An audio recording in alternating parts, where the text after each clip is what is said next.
America में राहुल गांधी के चुनाव आयोग को लेकर दिए बयान पर मंत्री विश्वास सारंग ने पलटवार किया है। उन्होंने कहा कि राहुल गांधी का विदेश में हिंदुस्तान की संवैधानिक संस्था पर बयान देना गलत है। विपक्ष के नेता के रूप में उन्हें पहचान मिली है, लेकिन उन्होंने देश का अपमान किया है।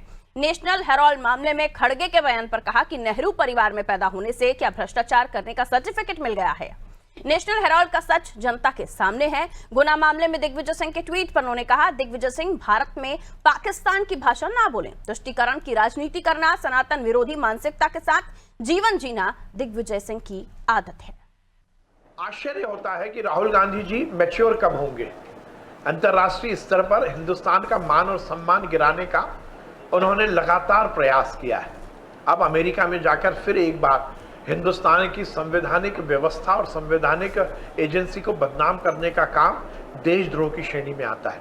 राहुल जी को चाहिए कि वो हिंदुस्तान में किसी भी एजेंसी के खिलाफ बोले, कोई दिक्कत नहीं है, परंतु अंतर्राष्ट्रीय स्तर पर यदि वो बोल रहे हैं तो वो हिंदुस्तान का प्रतिनिधित्व कर रहे हैं। आश्चर्य होता है, मैंने पहले भी कहा था कि नेहरू परिवार में पैदा होने से भ्रष्टाचार करने का सर्टिफिकेट नहीं मिल गया है। और जिस मुद्दे को लेकर मल्लिकार्जुन खड़गे जी बोल रहे हैं वो 2012 से शुरू हुआ है। 2012 में नेशनल हेराल्ड मामला उठा था, उस समय हमारी सरकार नहीं थी। नेशनल हेराल्ड वाले मामले में कत्था चिट्ठा जनता के सामने है।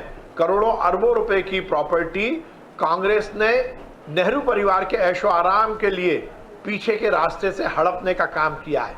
भोपाल का ही जीता जागता उदाहरण है। भोपाल में नेशनल हेराल्ड के नाम पर दी गई अर्जुन सिंह जी द्वारा जो जमीन थी उस पर मॉल बना दिए गए।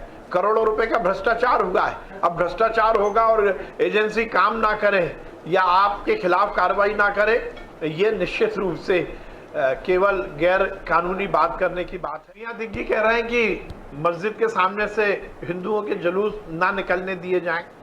वो ये भूल रहे हैं कि हिंदुस्तान है, पाकिस्तान नहीं है। और मियां दिग्गी हर समय पाकिस्तान की भाषा क्यों बोलते हैं, वो भूल जाते हैं। यदि उनको इतना ही शौक है और वो ऐसे नियम लगाना चाहते हैं तो वो पाकिस्तान चले जाएं। हिंदुस्तान में हर स्थान पर, हर एक मोहल्ले में, हर एक शहर में, हर एक गांव में हिंदुओं को अपने तीज और त्योहार मनाने की स्वतंत्रता है। उनको इस तरह की बातें कर फिर एक बार धार्मिक उन्माद फैलाने की कोशिश नहीं करनी चाहिए। मियां दिग्गी हर समय सनातन को बदनाम करते हैं। जाकिर नायक की महिमा मंडन करने वाले मियां दिग्गी को हर समय हिंदू देवी देवता, हिंदू तीज त्योहार, हिंदुओं के पर्व पर आपत्ति है। मुझे लगता है यदि उन्हें ऐसी आपत्ति है तो वो पाकिस्तान जाकर अब रहने लगे। आश्चर्य होता है।